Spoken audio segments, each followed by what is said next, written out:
for you too? I mean, I've never heard of this particular legal source. Yeah. How many, do we know how many were here illegally and how many, because we know in some of these cases people leave, they get deported, and then they come back. We won't have that. Okay. That would probably be a nice question. They're not, their ICE is in here, so Okay. we're not going to be able to talk about immigration. I just have one quick question. I know that you said you're going to be sending out photos of the mugs. Do you know maybe when you'll have that out? It'll be right after this. Okay, Yeah. perfect. So once you guys leave and we kind of settle down a little bit, I'm going to send all that stuff. Awesome, thank you. Yeah. You said that's when you're going to email us out? Yeah. Soon after though, right? Oh yeah. It'll be early morning cruise down here. Yeah. So we'll have it out.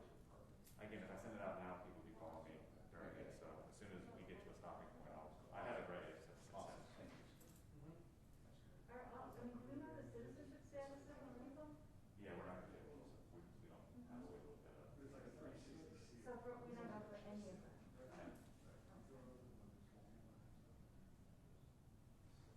That's too bad. Gail no longer has the agreement, so what can you do? Well, Does anybody, you guys happen to know if 4 is coming or Channel 4? Anybody? I don't think so, just because we're pool camera. Okay. Typically when we're pool, you know, we're the only ones. Okay, cool. I didn't know if I was waiting on a reporter or anything. No, I think we were. Okay, then we'll go ahead and.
That's okay. Is there a better spot you need to put it in, or? That's fine. You sure? Okay.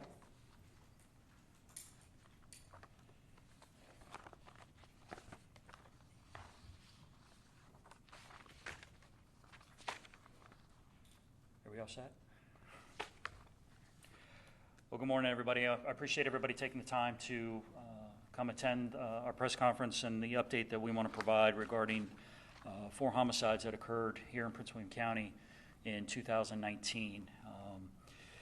I'm Jared Phelps. I'm the Acting Chief of Police for Prince William County, and I want to introduce a few people who are key oversight of what we're going to talk about today. First, Mr. James Dawson, FBI Special Agent in Charge of Criminal Division, FBI Washington Field Office, is over here. Mr. Jay Lanham, who is the Director of the Northern Virginia Gang Task Force, is here seated there. Also have Chief Doug Keene. He's the Chief of Police for Manassas City Police Department and the Chairperson for the Northern Virginia Gang Task Force. And of course, our own Commonwealth Attorney, Miss Amy Ashworth, who is seated over here. And they'll have an opportunity to come up and speak and answer any questions that may happen. So as I said, I want to talk about 4 homicides that occurred in 2019. I'm going to highlight some of the cases real quick. I understand a lot of details are in the press release that you received. But as law enforcement professionals, we're committed to serving, and we're committed to providing a safe and secure community. When it comes to investigations, we're charged with discovering the facts, and our communities demand that. The victims demand accountability, and they demand that the perpetrators of crimes be brought to justice, and we're committed to doing that. And we're also, more importantly, we're committed to helping the victims and their families. And this, we're going to talk about today, is a prime example of that. So over the past year, there's been tremendous collaboration amongst over hundreds of law enforcement officers in this case. And I'm going to start with the double homicide that we had on June 22nd, 2019. It was in a wooded area off Alabama Avenue where Milton Beltran Lopez and Jairo Jeremias Mayorga were brutally assaulted and shot and ultimately killed. That case obviously was in June, and we've been continually investigating that since that occurred, following all leads. And in August of 2019, we also had the murder of Eric Lanier Tate II, who was shot and killed while walking down the street to meet an acquaintance. And then in September 24th, 2019, there was Antonio Smith, who was shot and killed in the area of Chesapeake Drive, just walking down the road. All 4 of these individuals had no connection that we know of. And through the tremendous collaboration of our partners, not only within the police department, but also our regional partners with the Northern Virginia Gang Task Force, as well as the FBI, ATF, our Commonwealth Attorney's Office, members from our Violent Crimes Unit, Gang Unit, Street Crimes Unit, Forensic Section, Crime Analysis Unit. Like I said, over hundreds of officers were involved in bringing and building a case against 12 individuals who were ultimately arrested here. That's in your press sheet, who are responsible for these heinous crimes. And not only that, but also the criminal enterprises that they were involved in. You're going to hear how dangerous this criminal group was, this Los Sitios clique of MS-13. They were a danger to our public. And the officers and detectives and our regional partners were committed to bringing these individuals and getting them out of the communities so that they could be held accountable for the crimes. So I'm going to turn this over to Mr. Jay Lanham. I'm going to have him talk about the MS-13 Los Sitios clique and highlight some few things there. So, Jay. Good morning. As Chief Phelps has said, I'm the Executive Director of the Northern Virginia Regional Gang Task Force. And as you know, we are tasked with targeting gangs throughout the Northern Virginia region.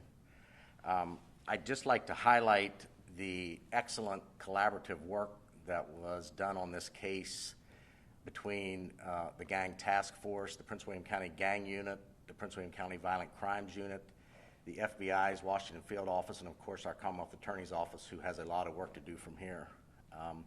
This clique operated throughout Northern Virginia and throughout the metropolitan area. They were involved in a lot of various crimes, especially drug trafficking, narcotics trafficking. And of course, as you can see, they were involved in a lot of violent crime. The most concerning aspect of this case to all of us was the random killings of these victims for no other purpose. And that should be concerning for anyone living throughout Northern Virginia. The good thing is the excellent work done by the men and women on this case has decimated this clique in Northern Virginia, and that certainly will make our communities here much safer. Thank you.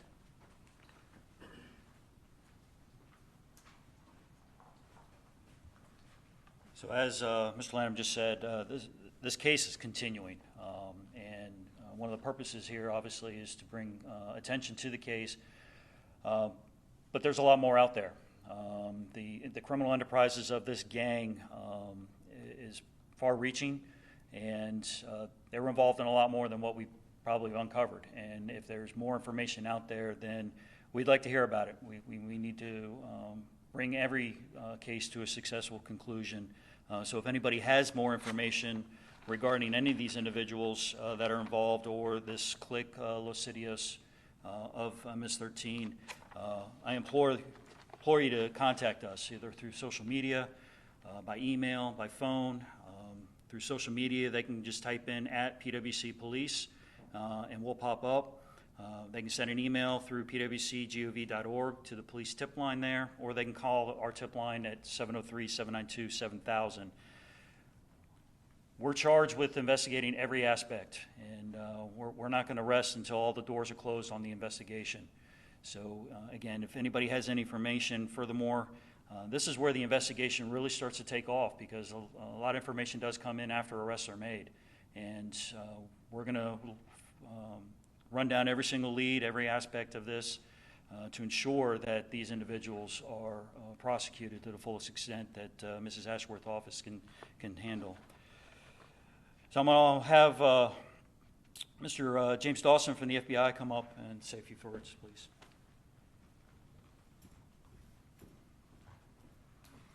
As the Chief said, my name is Jim Dawson. I'm the Special Agent in charge of the Criminal and Cyber Division of the Washington Field Office of the FBI. I want to thank you, Chief, for having us here today. I'm pleased to be here in support of the recent actions undertaken to remove MS-13 gang members from our streets, which will make our communities safer.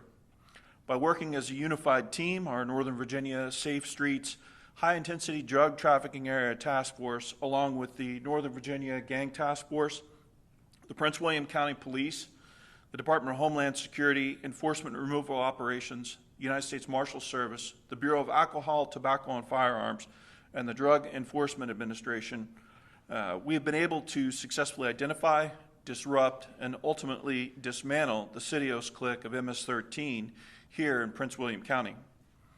The reprehensible homicides of 2019, which brought together this team of skilled investigators, has ultimately led to identifying a large drug distribution and trafficking conspiracy.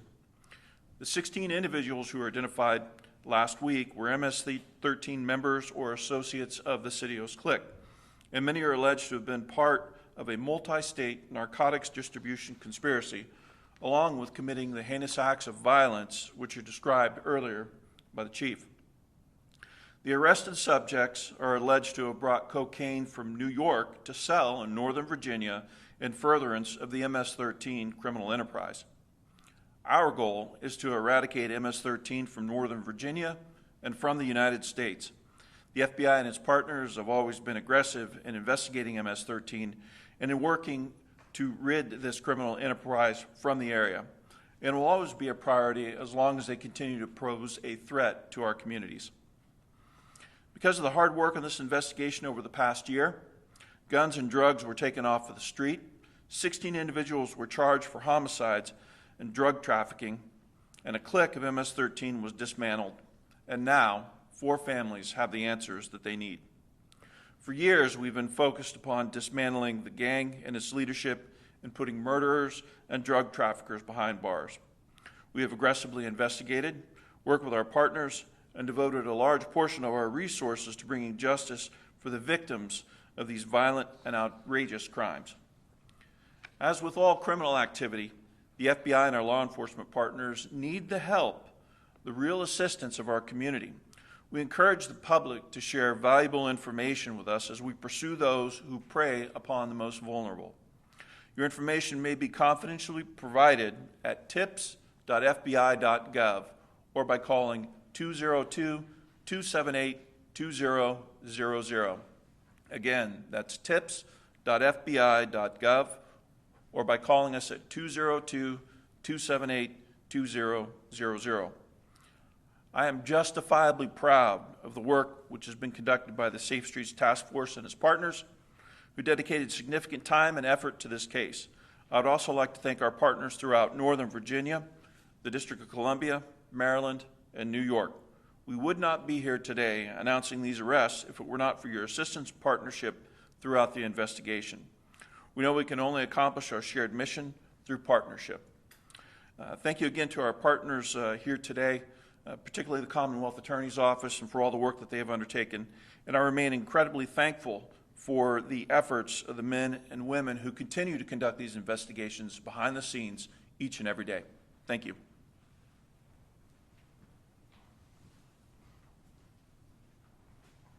Thank you, sir. And now, Miss Amy Ashworth.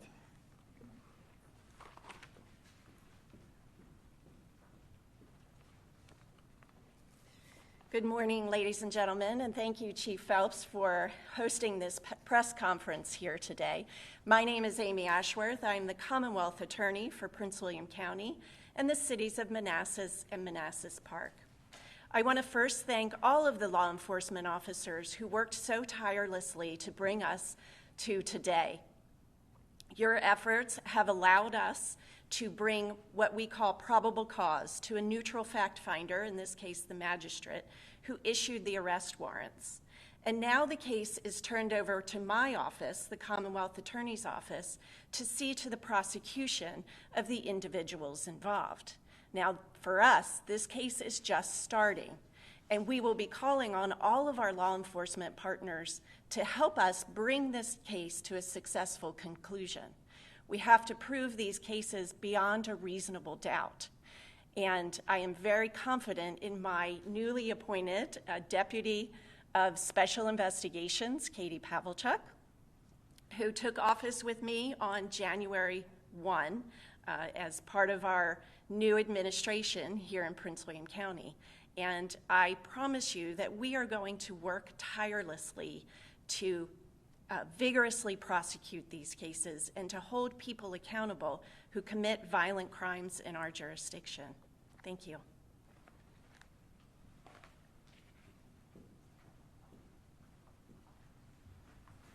Thank you, Ms. Ashworth. So I think one of the common themes that you're hearing here is not only the collaboration of all of our law enforcement partners in this area, which has always had a great reputation of being tremendous, that we've always worked together to ensure that we hold those accountable, as Ms. Ashworth said, for their heinous crimes. The crimes that were committed against these 4 gentlemen, Milton Lopez and Jairo Mayorga, Eric Tate, and Antonio Smith, are extremely disturbing in the fact that they were random. They were random and at the benefit of, done so at the benefit of the gang. And that is unacceptable. Any murder is unacceptable. This criminal enterprise is unacceptable for our community. And our community demands more. They expect more and want to have a safe and secure life. And that is what we are committed to doing here in Prince William County. To the families of Milton Lopez and Jairo Mayorga, Eric Tate, and Antonio Smith, I can only hope that this helps in your grieving process. Your loss is immeasurable. And we're here for you. We work for you, and we are committed to holding those individuals accountable for their heinous crimes and making sure that his justice is served. So with that, I will open it up for any questions that may be out there. So thank you. Do you believe the motive then was like a gang initiation for some of these innocent victims to be killed? What do we believe the motive was? I can't surmise what the motive is right now. As we said, more investigation is still coming out as we put all the pieces together. A tremendous amount of work has gone into putting the pieces in place right now to identify these individuals responsible, and more investigative work will be conducted to further that case along. I don't know if Chief or Mr. Lamb could answer this, but I think a lot of people think, okay, gangs, drugs, that's a different world. I don't have to worry about it. But Correct. I think what you're explaining is that at least Mr. Smith and Mr. Tate were just innocent people walking down the street, and because, and maybe Mr. Lamb, you can elaborate, because these gang members want to prove something to their fellow gang members, these two people were just shut dead on our streets? Before I have him come up here, I'll have him bring him up. You said it exactly correctly, that Mr. Tate and Mr. Smith were killed in cold blood for no apparent reason at this point. But I'll let Mr. Lanham talk to you as well. Yeah, you hit the nail on the head. Traditionally, when we deal with gang crime, it's generally gang on gang. They are attacking each other. This case has proved to be very unusual in that they were randomly targeted individuals. Can you elaborate, like, was it for some kind of, as Tim mentioned, either initiation or to prove something, or what's the point of that? I can't speak to the details of this case. Obviously, there's a lot of prosecution that has to be done and a lot of investigation has to be done. We've found cases in the past where, yes, that has occurred. In this case, I can't answer that question right now. Jay, can you talk to us about MS-13 in this region, not just Northern Virginia, but across the DMV? How many are left, do we believe, and how significant is decimating this clique in, part of getting rid of MS-13 in its entirety? Well, there are still a very large number of gang members in Northern Virginia. I can't put a number on that. It's too transient. We have many of them that are here illegally, so it's hard to put a number on that. There's still a large number of them. The gang task force, as well as all of our law enforcement partners, are busy every day investigating crimes involving the gangs. Now, we have seen the violent crime slow down during 2018, a little bit of 2019, but we've seen it pick back up again. So the gangs are still very active out here. They're still trafficking narcotics, guns, sex trafficking, extortion. But the violent crime is the most concerning to us, of course. In this case, it becomes very concerning, and this Sitio clique was very violent. So arresting all of these individuals and getting them off the street certainly is significant, yes. Mr. Lanham, can you elaborate on this whole notion of a clique within MS-13? News to me. Can you share, like, what is this? What does this mean? You mean what is a clique? It's MS-13, but Correct. In different So areas, they have different names? In layman's terms, it's basically a subset of MS-13. There are various cliques within MS-13. They are all MS-13 members, but they are a different clique, if you will, or subset, and they all pay dues to be part of MS-13. And at times, we see these cliques go at each other. Within MS-13? Correct, yes. And who are the bosses? Are they down in El Salvador? Are they around here in New York? A lot of the bosses are in El Salvador calling the shots, but yes, there are bosses all around. The great thing is, over the last few years, our law enforcement partners, both on the federal level and the state level, have arrested a lot of these clique leaders, if you will, and which has helped slow down a lot of the violent crime. And of course, the attention that they are receiving right now, the gangs, from law enforcement, the media, everyone, has forced them to kind of lay low over the last year or so. How young does it dip down to? I mean, some of these people are in their 30s. I mean, are they recruiting younger people who are now not in school and hanging around? Yeah, they're all the time targeting individuals for recruitment. Of course, they will target younger kids who don't have a good family life. They're going to focus on those kids and bring them in and tell them the big lie, as we like to say, that we're going to give you money, drugs, parties. It'd be a great life. But yes, they're all ages of gang members. We do tend to see them younger now than we did 10, 15 years ago. And can you guys quantify how many drugs were being pumped into our community? We know cocaine was a big part of this coming from New York, so I don't know who can best speak about that, but. I don't have an answer for you on the number, but it was a lot. I have a question about the arrest. I'm wondering, I see several individuals here charged with second-degree murder. Are you able to tell us, like, you know, which of these suspects were involved in which of the murders, or if some of them were involved in, you know, all four or all three? I can't answer that question. I don't know if maybe Amy or someone would like to answer that. That's it. So in your packet, You're right. yeah, we have it broken out to where, by victim, and then those that are associated with the murder of that victim, and how they've been charged. So I tried to make it as easy based on the homicides for understanding. Thank you, I didn't see that. And then my other question is, we had a very high-profile case that's being prosecuted in federal court. It was a gang case, sex trafficking case, involved like beatings in garages in Dale City. Mm-hmm. And I wonder, is there any connection with these folks and that activity? I'm not in a position to speak to that. I don't know if there's any connection at that point. I don't know if you. I don't recall hearing of any connection. Do we have some connection to that case? I'd say, I'm being told there was some connection, yes, but not direct. And not that we want to kind of share with the world or glorify it, but are you pronouncing it Los Sitios? I'm not very good with Spanish. I pronounce it Sitios, but someone else here can.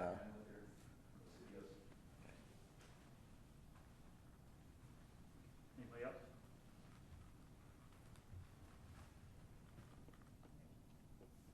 No?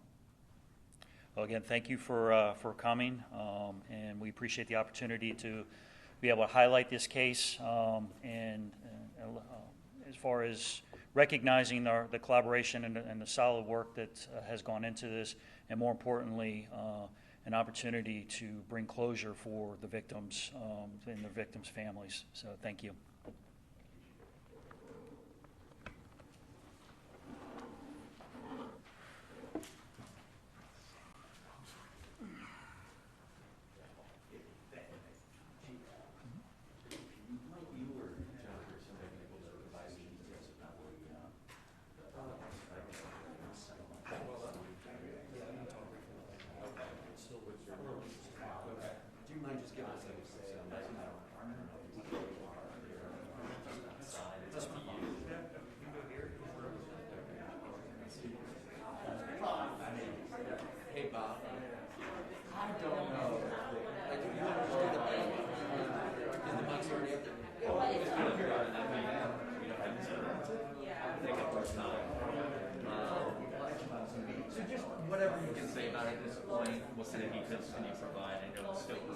Yes, earlier this morning, we had a report of a found body over at the recycling area off of Residency Road. We're still in the early stages of the investigation and trying to determine who, what happened with all that. It's very early in this stage, but I can't confirm. We did have a report of a body that we're investigating. But right now, it's too early to tell. All right, thanks, Chief.